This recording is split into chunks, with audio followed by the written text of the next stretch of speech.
नमस्कार सर्वांना. परवाच एका ग्रुपमध्ये एका मैत्रिणीचा मेसेज होता, की मी खूप डिप्रेशनमध्ये आहे. मला काय करू कळत नाही आहे. डिव्होर्ससाठी त्या नवऱ्याचा, सासूचा आणि नणंदेचा प्रेशर आहे.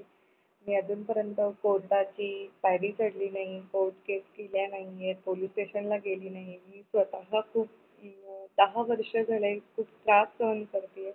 परंतु माझं इंटरकास्ट मॅरेज आहे, लव्ह मॅरेज आहे. घरच्यांच्या विरोधात जाऊन लग्न केलं. त्याच्यानंतर सासू-सासऱ्यांमध्ये वाद होऊन त्यांचा डिव्होर्स झालेला आहे आणि आम्ही सासूसोबत राहत आहे. तरीसुद्धा सगळ्या रीती-भाती समजून घेऊन संसार केला.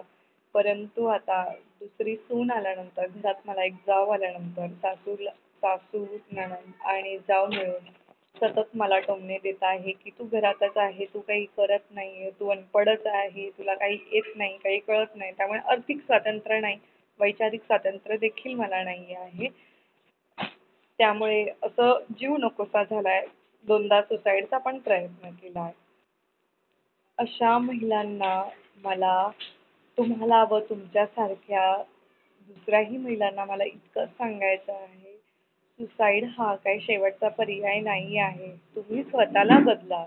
स्वतःला बदला म्हणजे तुम्ही प्रत्येक वेळेस चुकीचे आहेत असं नाही आहे. आणि कोर्टाला किंवा पोलिस स्टेशनला न घाबरता तुम्हाला तुमच्या मदतीसाठी ही सेवा आहे. तर तुम्हाला जर तुम्ही डिप्रेशनमध्ये वाटत असाल तर स्वतःला वेळ द्या. स्वतःला वेळ देणं, स्वार्थी बनणं ह्यामध्ये काहीच वाईट नाही.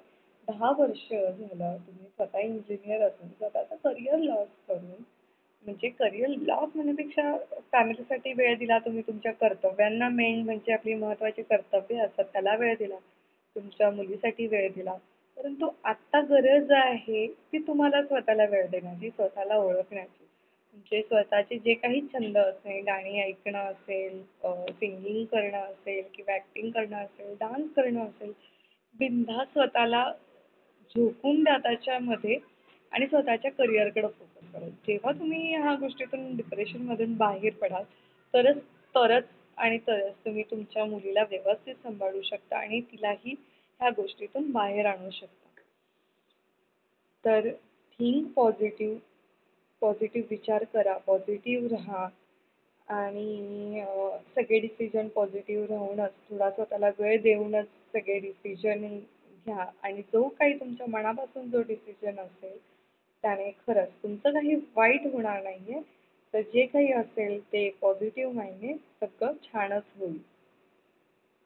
तुम्हाला जर हा व्हिडिओ आवडला असेल तर कमेंट बॉक्समध्ये नक्की कळवा आणि असेच काही प्रश्न असतील तर तुम्ही मला मेसेज करून कळवू शकता. असेच छान छान छान उत्तर आपण या व्हिडिओ माध्यमातून मिळवत राहूयात. Thank you.